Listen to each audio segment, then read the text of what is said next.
Let's face it, this isn't the world's most charismatic creature.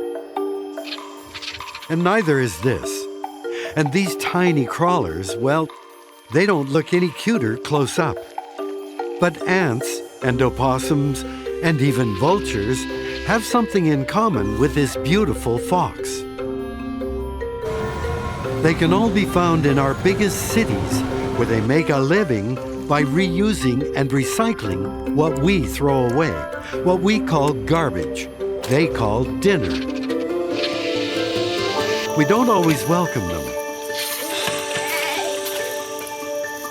But a new generation of scientists is discovering their secret lives. They're really in every urban site that you can imagine. The surprising ways they adapt to urban life. Like, have you spent a few minutes just watching the cool things that they do? And why we should care. There's really no other species that can fill that role. Together, they are the unsung heroes of nature's cleanup crew.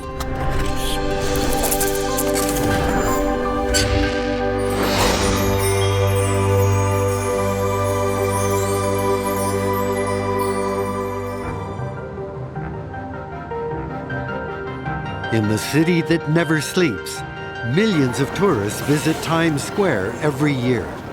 Most look up at the bright lights and skyscrapers. Few notice the tiny hustlers at their feet. If they did, they'd realize there are ants on Broadway. Lots of them.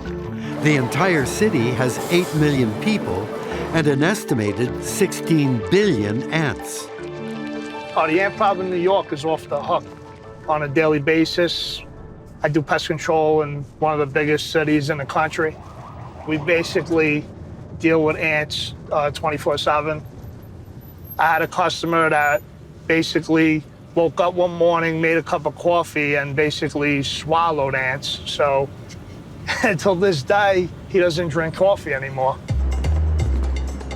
These out-of-towners have a more ant-positive perspective.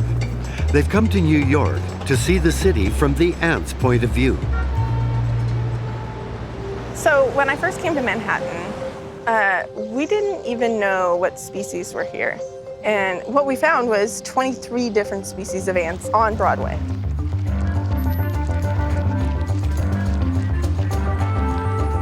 There's 2,000 ants for every human.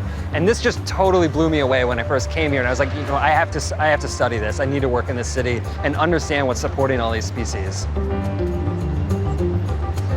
Amy Savage and Clint Pennick are among the world's top urban entomologists.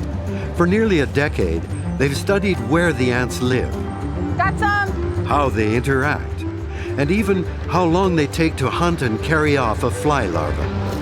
And on the card, contact with larva, antination, grabbing, it's picked it up. Larva off the card. This summer, along with grad student Megan Rohn, their focus is a rarely studied species called the pavement ant. One of the big things that they do is they pick up the food that people drop, and that's something we study. Maybe they're dropping their hot dog, more likely their hot dog bun. They're dropping chips, cookies, any kind of food that people drop, ants will clean that up for you. They're really great in that way. Hey guys, check out these pavement ants on these chips. Oh yeah, that's what it is. There's ants all over it. Every time we drop garbage on the sidewalk, ants are there to pick it up and clean up even when we're slobs. Foraging ants can lift over 10 times their weight. They have to be quick because they've got competition from New York's massive rat population.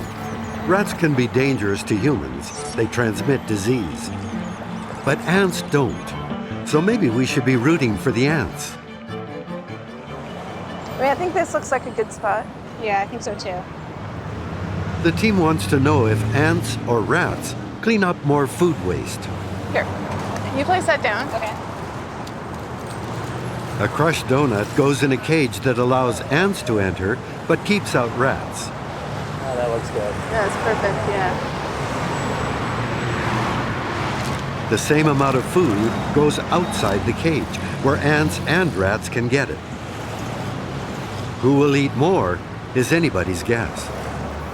I might bet on the rats in this one because I saw the rat burrow back there. So if it finds it, I think it'll be quick. Over, yeah. Let's see what happens. All right.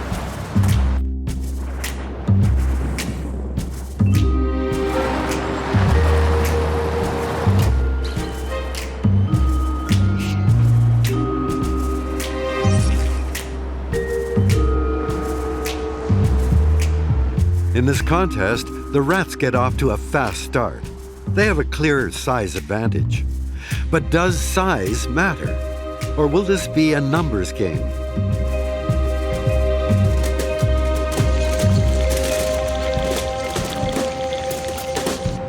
You guys ready? All right. All right, what's it look like? Well, the one from rats has a little left. Ah. Yeah, I for sure thought rats would come out here and just scoop this up. Obviously, I was wrong. Right now, what it looks like is that just as much food is gone from the tray where it was just ants as from the tray with ants plus rats. I was amazed to find out that ants are actually eating as much, if not more, garbage than rats are in the city. That means less food for the rats, which also means fewer rats to transmit disease. So a lot of people find ants maybe useless or disgusting, and it's really unfortunate because they perform a number of these ecosystem services. We realized that pavement ants in particular are basically nature's cleanup crew. On Broadway alone, pavement ants consume the equivalent of 250,000 donuts per year. If you piled them up, they would reach twice the height of the Empire State Building.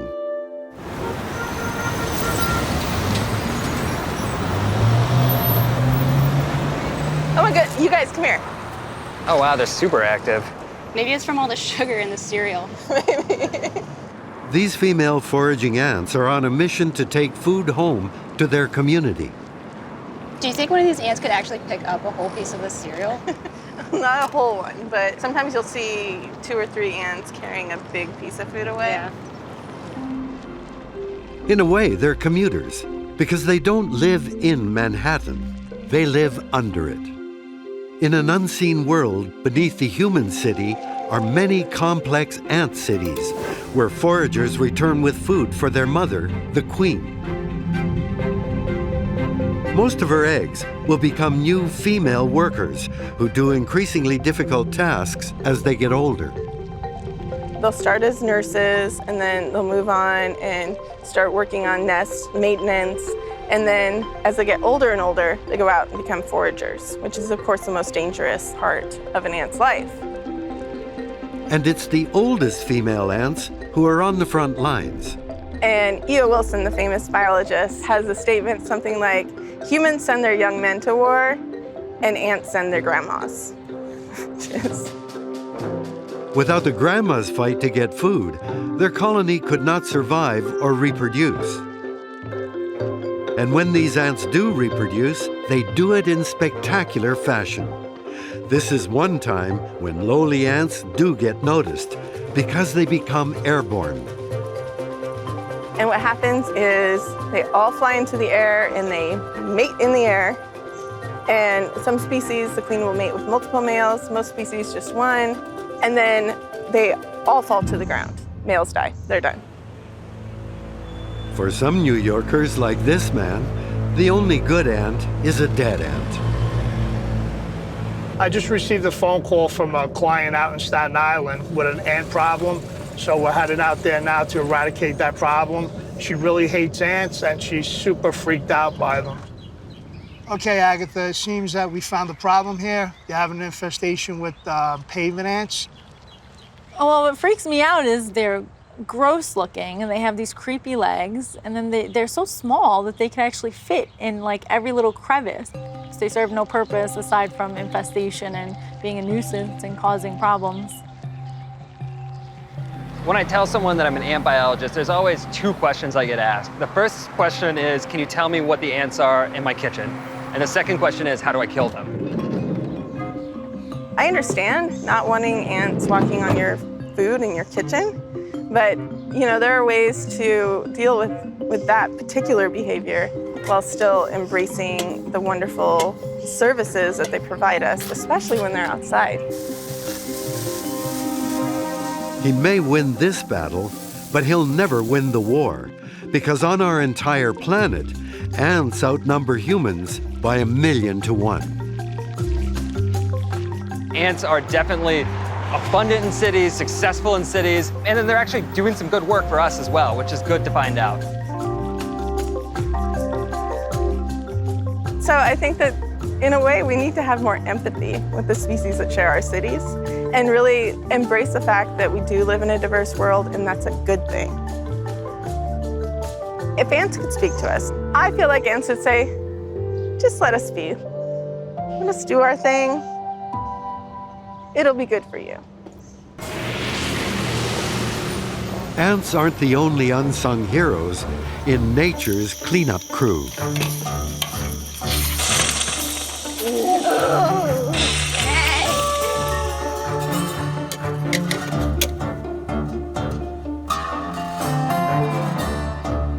They have that long rat-like tail. They've got that nose that's like a star-nosed mole kind of thing where it just comes out at you and it's the first thing you see.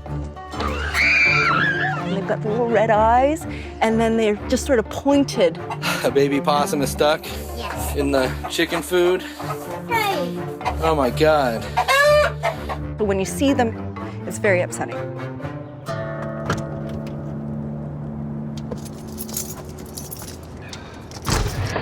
People will call into our hotline.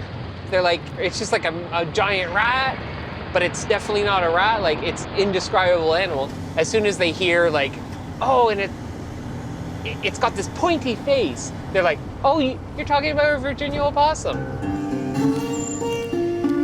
When left alone, the Virginia opossum prefers a quiet, solitary life. If one is nearby, you might not know it, even if you are an urban wildlife expert like Suzanne McDonald. My background is a little bit weird. I am a psychologist who studies animal behavior, not human behavior. About 10 years ago, I started doing studies on raccoons, urban raccoons that live with us in the city. It was mostly motivated by laziness because they were in my backyard. So why not study them? How smart he is. Let him go. But also because I was really, really interested in these animals that everyone thought were super smart. Yeah. Oh, let him go. While Suzanne studied raccoon behavior, her yard was visited by an opossum. Nothing prepares you for an opossum. Like, they have a face only a mother could love, really. They are such a weird-looking animal. I find opossums really interesting and also strangely charming because they are just super unusual. Suzanne has designed an experiment to find out who will come to clean up food left out in her yard. I have cameras set up all around the yard so they can get all the different angles of the chicken. Everybody who's in the vicinity will probably get the memo that there's a chicken available in the backyard. So let's watch to see what happens.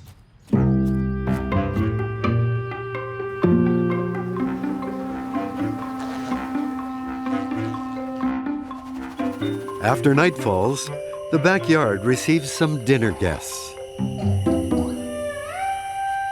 It's sort of a battle out there of, first the skunks, then the raccoons. And I think it's pretty cool to think that as soon as we go to bed, everything else comes out.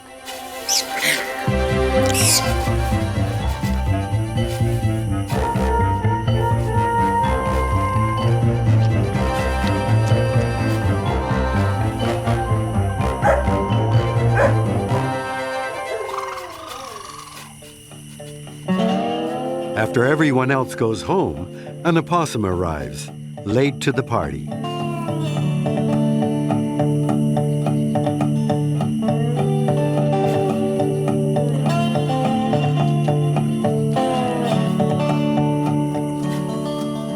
Because they really don't They have the ability to fight anybody off. They pretty much get whatever's left over after the raccoons are done with it.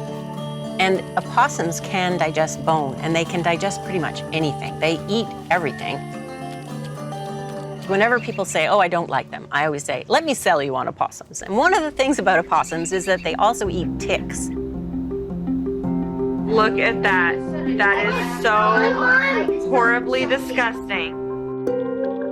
We know that in the city, a pretty sizable proportion of ticks carry Lyme disease, and opossums will eat them with great delight.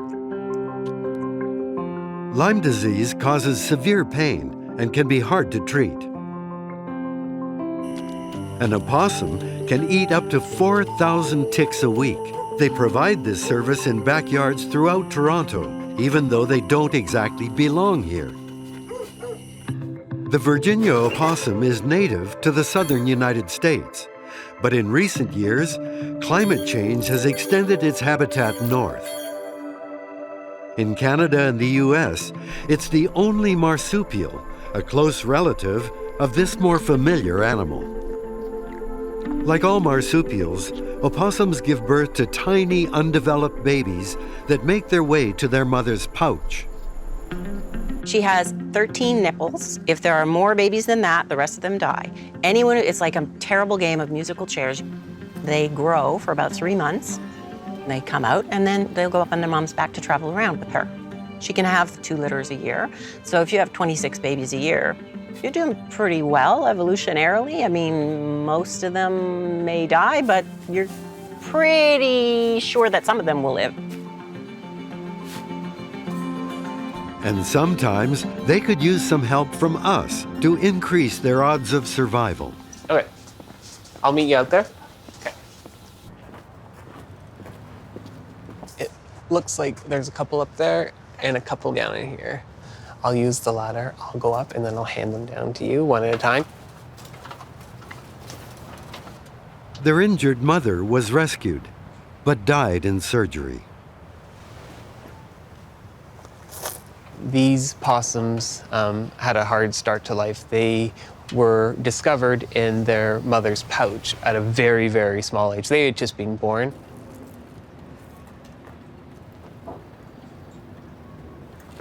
Opossums are gentle little creatures, and they really have no defense against predators, which is why they don't live very long.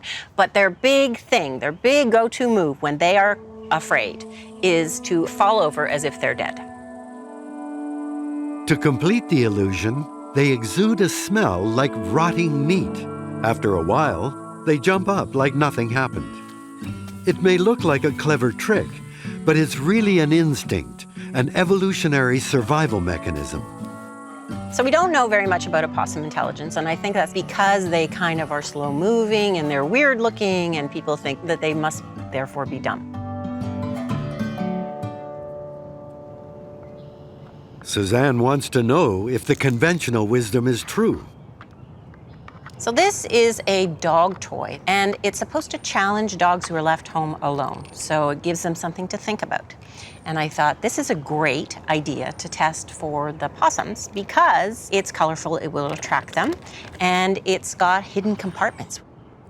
There is some food in the pink compartments, but to get all the food, the opossum will need to figure out that you need to remove the white bones. After Suzanne conducts the experiment, she reviews surveillance video. I love how she just comes in, nose a going.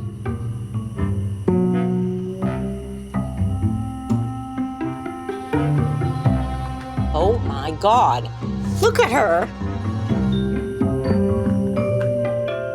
She's doing exactly what a dog does. She took the bone out. She removed the center portion, which is exactly what the dogs are supposed to do to solve the toy.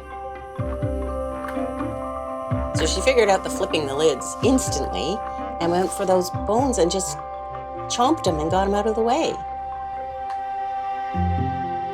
I was completely gobsmacked by that. That dog toy is a challenge for dogs, and the opossum figured it out. She really showed me something I didn't think they had, so, looks can be deceiving. Timing feels good. Sun's beginning to set. We should be at the release site right for sunset. Perfect. The young opossums are now 4 months old and ready to live on their own. Virginia opossums are primarily active at nighttime, so we want to put them out at their comfort time. And being early in the evening, it gives them the entire night to move around, find food, find shelter, and just discover their new life in the wild. Yeah, we're good. This urban park is very near where their mother was found. Collect an animal that needs rehab from a spot, that's its home. When you fix it, it should be returned home. So just because you think, oh, there's a beautiful forest 5 blocks down the other place, that animal's never been there before, and there's probably another animal that is already living there that's not gonna want them there, and they're gonna fight, possibly, and it could maybe even cost them their life if you take them to the wrong spot. Just around the corner. Yeah, just around the corner. For opossums specifically, we're looking for a lot of down debris that they can just kind of hide in and have natural spots to feel safe in right off the bat.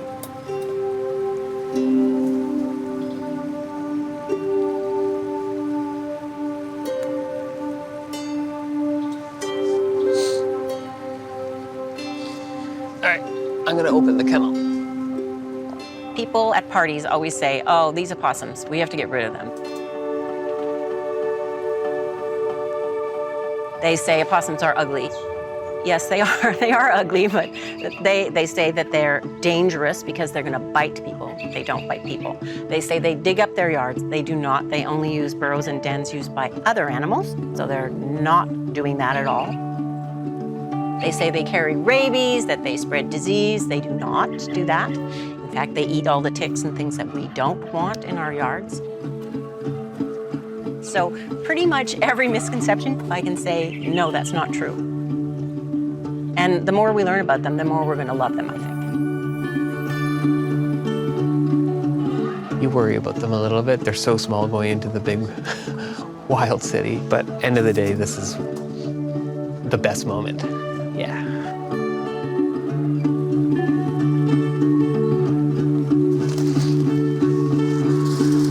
That was really nice. That was perfect.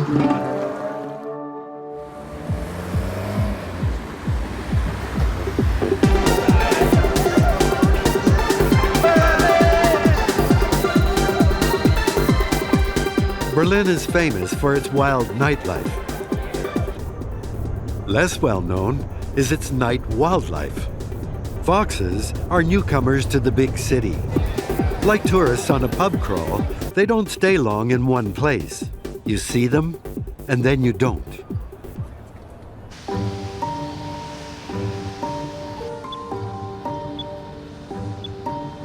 Evolutionary ecologist Sophia Kimmig is on a mission to uncover the secret life of Berlin's most elusive party animals. What I personally find really interesting about foxes is that they are kind of torn between curiosity and fear always. They colonize novel habitats, so they have to have a certain level of curiosity and boldness to make that step that other wildlife would never do. And on the other hand, they are so shy and careful, and they try to avoid us wherever possible sometimes. And it's really fascinating how they are torn between those two extreme sides. I was always interested in mammals, but I have to admit that the fox somehow managed to make me fall in love with it. This warm feeling is not shared by everyone. Many people think that wildlife in the city is something like a pest. Foxes have a lot of fans out there. They just also have people that really dislike them. People enjoy wildlife as long as it's far enough away. I think some of the negative perspectives are a historic relic because they used to be a carrier of severe diseases, so people actually had a reason to be afraid of them. But in nowadays, we do not have those diseases anymore. It's quite obvious that foxes are here for the easy pickings. They have become the newest members of nature's cleanup crew. They will not collect our plastics and recycle them, but when we throw food, they eat it. So they kind of clean up behind messy people. And the other thing is that we have rodents and we have rats in the city, and foxes hunt on them. And they eliminate pest species. We have some areas in the city where we have too many rabbits. And the city is almost desperate about getting rid of them. The prolific rabbits devour gardens, and their burrows undermine roads. Foxes hunt them, and you don't have to make them do it, they just do it. So in this case, they help the city of Berlin to reduce the rabbit population. In a single year, Berlin foxes feast on more than 1 million rodents and rabbits and eat enough cast-off food to divert at least 30 truckloads of waste from landfill. Foxes enjoy the street food, but can these woodland creatures really thrive amid the concrete and the noise?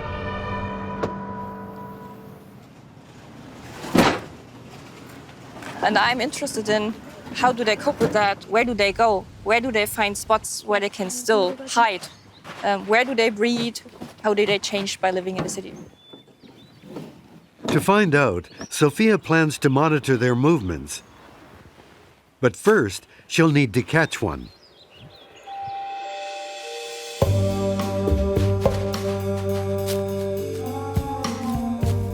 In the wild, the fox's acute sense of smell would warn her about objects that have been touched by dangerous humans. But in the city, everything smells like humans, so it's hard for her to recognize a trap.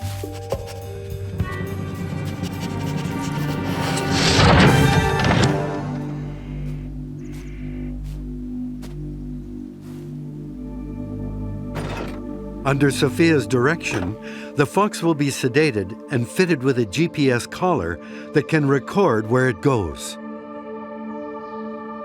Some people are concerned, like those poor foxes get those collars and have to walk around with them.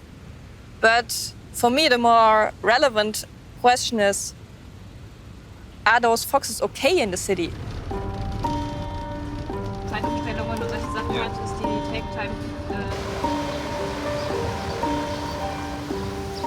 Sophia's radio direction finder will help her find the fox and retrieve location data.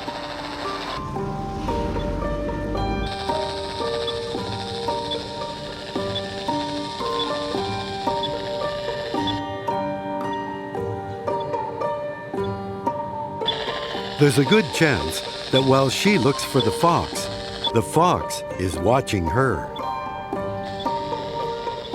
Actually, I will not see it probably because they are hidden somewhere. They're really good in hiding right in front of us. If you walk around here, you can realize that there is a very decent foxy smell in the air. So I know that there are some, but what I'm really interested in now is if my fox is here. Yeah, when we hear that sound, then we are quite close. And when you're lucky, then you get close enough to get the data.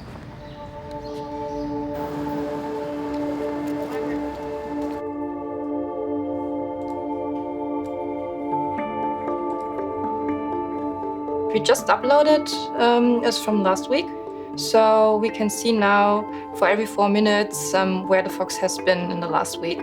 This is just one of 17 foxes that Sophia is spying on. So every color that you see here is a different individual. Like the pink one is a female fox down here, which is a coincidence.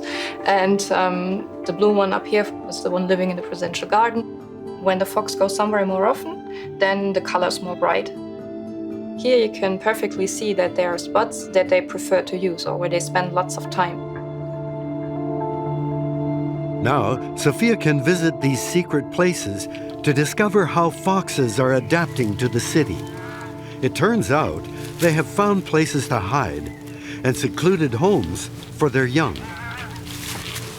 But the data also show another side. This is a really big street that is crowded with traffic, and it's crossing it routinely. So we can see why the lifespan of an urban fox is so short. It's really hard to have a definite answer to the question whether they're doing well here or not. Sophia can't make the city safe for foxes, but she hopes to convince more Berliners to welcome them. There actually are services that wildlife provides, like collecting garbage, killing rats in the city. On the other side, wildlife has an intrinsic value beyond any kind of service that it can have for us. I would really love to one day see the city through the eyes of a fox.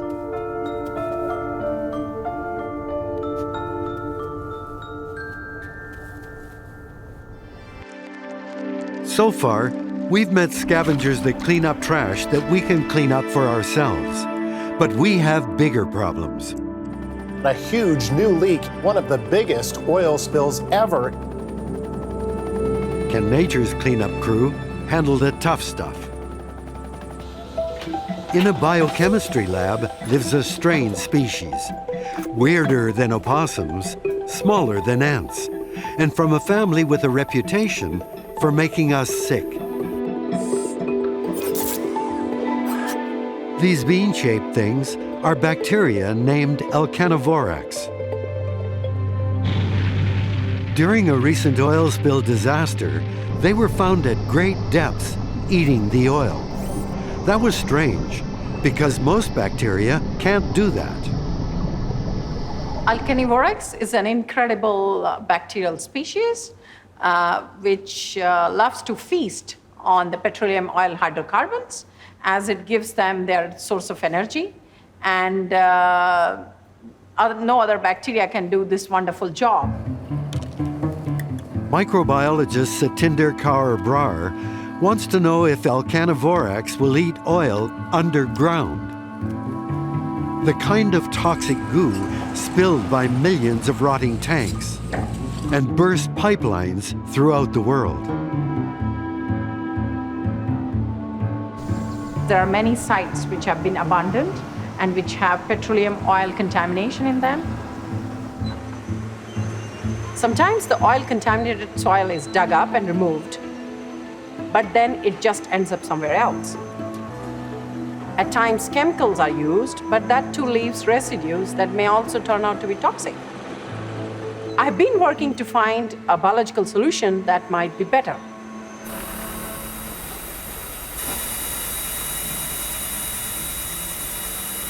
After acquiring waste oil from a garage and Elcanovorax from a microbe repository, she puts them together. I think this is the final. It's the final addition of your oil to the medium.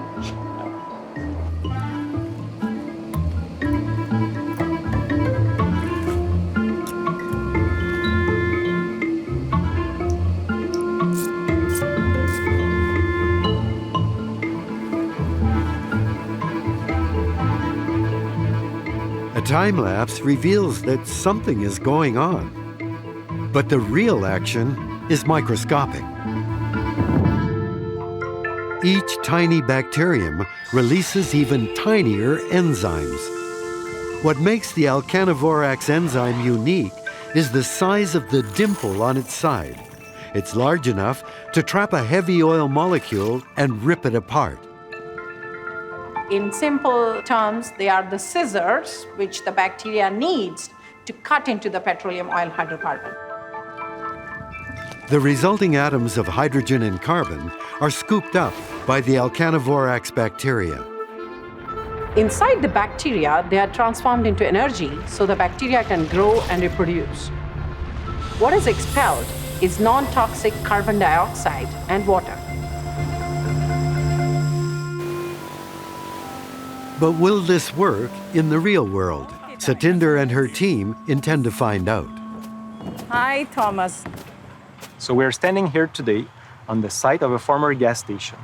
The gas station was used in the 50s, and it was used afterwards for petroleum storage. And what happened over the years? Oil leaked from those reservoirs into the ground. First, what we do is we dilute the enzyme concentrate in the process tank.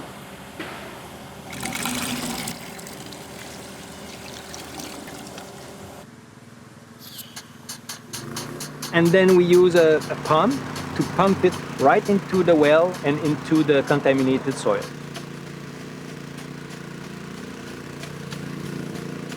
It gave fantastic results in the laboratory, and now the only crux was whether this would translate in the field.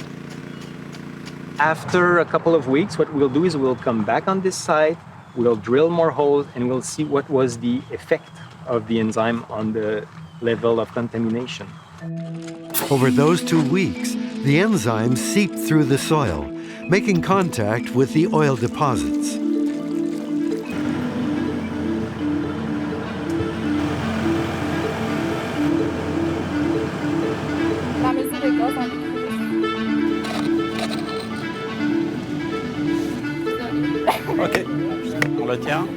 Tests reveal that almost all the oil is gone. So the enzymes, after a certain time, will break down into non-toxic components which become part of nature. You do not need excavators, you do not need trucks, you don't rely on bringing the contaminated soil to another disposal site. The soil is treated in place. This site has been contaminated for the last few decades, and the enzymes produced by the incredible Alcanivorex can do the cleanup job just in 1 to 3 weeks. This successful trial was small scale, but soon Satinder hopes to try Alcanivorex on a much larger spill. If it works, unique bacteria found in the sea could become an important tool to combat oil contamination around the world. 80% of the bacterial species, they work for us. It's only the 20% that are pathogens. So we shouldn't be scared of bacteria. We have to embrace them. They are our friends. They are not our foes. Few of us can recognize beneficial bacteria. But it's common knowledge that a vulture is bad news. Let's not be melodramatic, Harry. You're not going to die. No, I'm dying now. Ask those things. The vulture is often portrayed as a portent of doom. But conservation biologist Evan Buchley sees them differently. They're large, colorful birds. They're exquisite flyers. They're really elegant when they're flying. Vultures are the highest flying birds in the world.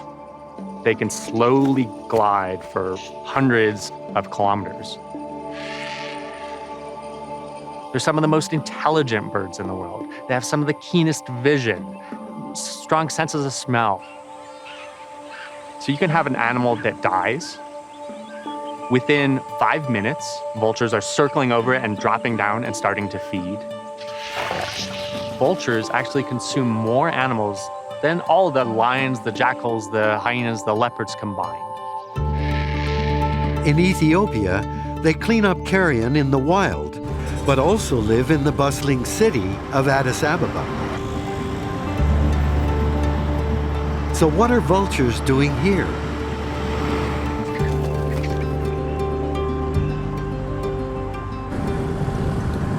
So we're gonna go to an abattoir, which is a traditional slaughterhouse here in Ethiopia, where animals are slaughtered for human consumption.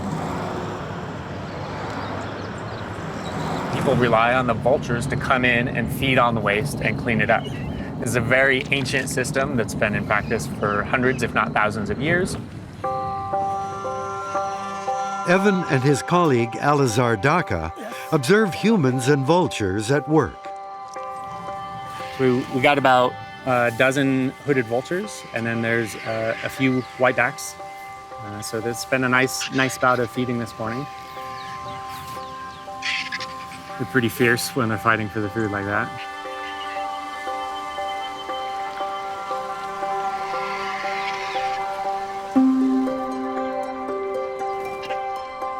by offering and placing out the food for the vultures and then having large populations of vultures come and quickly and efficiently clean up the waste, it's a win-win solution for both. In other parts of the world where we rely on big garbage dumps or incineration, it's a very kind of inefficient way to process that food. And so I think there's ways in which we could really learn from this system. The vulture is uniquely adapted to clean up carrion. Its acidic digestive system neutralizes deadly pathogens, including botulism, cholera, and anthrax. And then when they defecate, the viruses and bacteria are largely absent. We think of vultures as being maybe dirty birds. They're eating these dead animals. They're gross. They're icky. But really, they are critically important. Vultures, by consuming carcasses, are really actively helping to eliminate disease from the environment. While vultures thrive in Ethiopia, elsewhere in Africa, they are endangered by elephant poaching. Because the vulture's quick arrival alerts authorities to the crime, poachers want to eliminate vultures. They douse carcasses with a poison that overpowers the vulture's iron constitution. There's been several cases now of several hundreds of vultures dying from a single elephant poison carcass. So it only takes a handful of those events to drive vulture populations declines across many countries. Luckily, in Ethiopia, these main threats seem to be largely absent. This may be because of Ethiopia's long history of human-vulture collaboration. But even here, they are vulnerable, because at some abattoirs, feral dogs get in. Unlike vultures, dogs' stomachs did not evolve to kill pathogens. So when they eat rotting meat, they contract diseases and pass them to humans through their feces.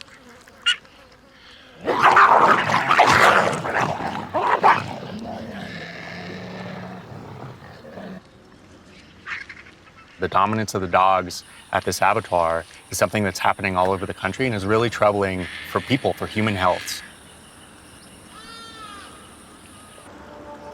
Over the past 3 decades, the 7 vulture species across Africa have declined by 70 to 97%. In Africa and around the world, hunting, poisoning, and habitat loss have put many vulture species at critical risk. It is something that everybody should really worry about, because as vultures decline, we have evidence and growing evidence from around the world that human disease will increase. You could lose an insectivorous bird species or a pollinating bird species, and that would be a tragedy. But the ecosystem largely would be able to continue and fill that role with other species. But if you lose even one vulture species, there's nothing that's going to be able to really replace that function of consuming that carcass, from removing the disease from the environment. So vulture conservation and vultures in ecosystems are extremely important. Evan and Alizar want to know where vultures go when they leave the relatively safe borders of Ethiopia. I think this is a good spot. To find out, they hope to trap a vulture and attach a satellite transmitter. Birds are really smart, and they're really, the one time in their lives when they're at risk at all is when they're on the ground feeding. And so we need to be really thoughtful about making sure that everything seems as normal as possible.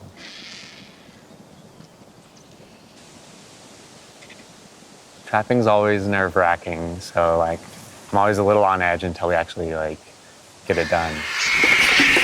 The flock takes to the air because a bird has been caught in a trap.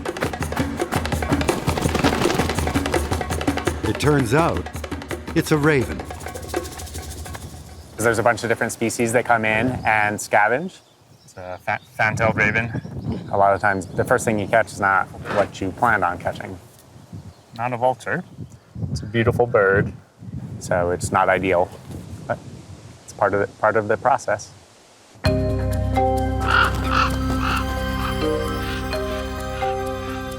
They try again at a series of different locations.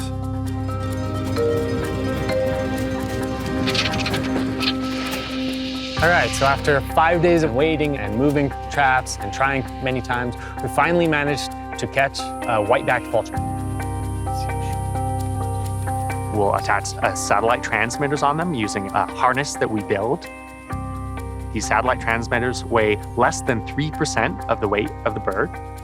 And studies show that they don't harm the bird, but they allow us to collect detailed points of precisely where the birds are going every hour throughout the day and night of their lives.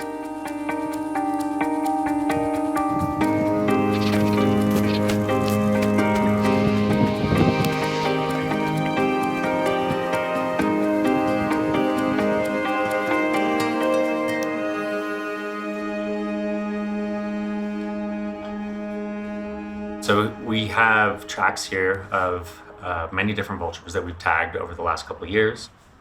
For the first time, we get to see exactly where these birds are moving.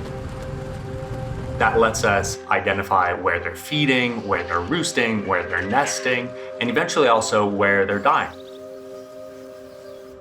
So we've had birds that we've tagged here travel through more than 20 different countries and cover many, many thousands of kilometers in their migrations and in their journeys. Their migrations pass through places where they're not appreciated or protected. So conservation of vultures really cannot be within one country or within one continent. It really needs to be kind of broad scale across continents. For eons, vultures have migrated from Africa, across the Mediterranean, into southern Europe. But during the past century, their numbers fell. The Arda River Valley was once their summer home. Conservationists are determined to bring them back. This is the bearded vulture, and nowadays they doesn't exist in our nature, and this is our main goal in the rescue center, to reintroduce the species back to Bulgaria and to the Balkans. The Green Balkans Rescue Center cares for and breeds several endangered species.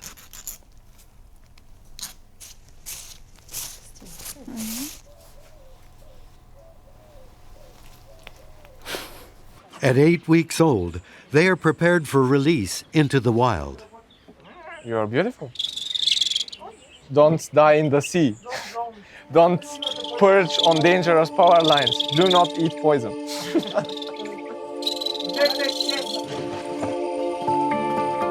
It's important to take them to the right spot.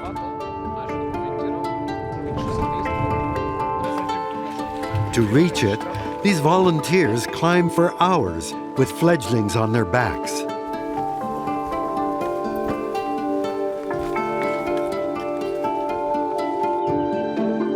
Their destination is the valley where vultures once ruled the sky.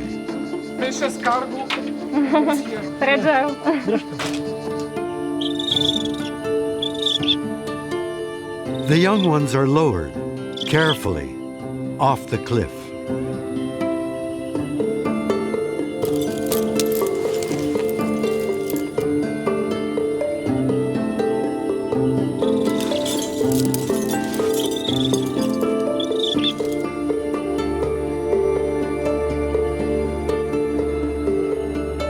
In a natural cave, a metal screen protects them from predators.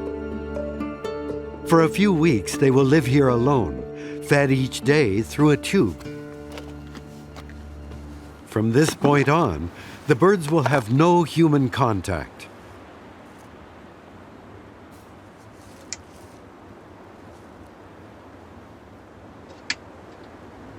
We are feeding the birds through pipe because we don't want to disturb them, first of all.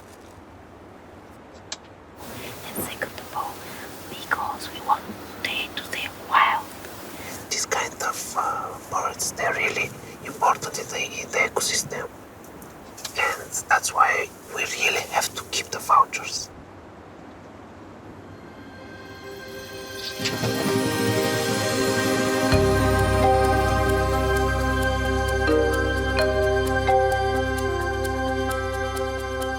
It is my hope that through understanding the important role that vultures play in ecosystems, we'll be able to help to change the images and perceptions of vultures in society so that people appreciate more the role that they have in ecosystems and the benefits that they provide to humans, free of charge.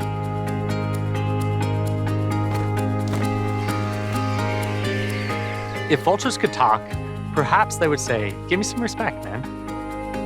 For all our unsung heroes, respect would be a good start. Because while some may seem strange or weird or even disgusting, they make our cities cleaner. So maybe we should relax a little and make some space for them. We help ourselves when we let them live in peace.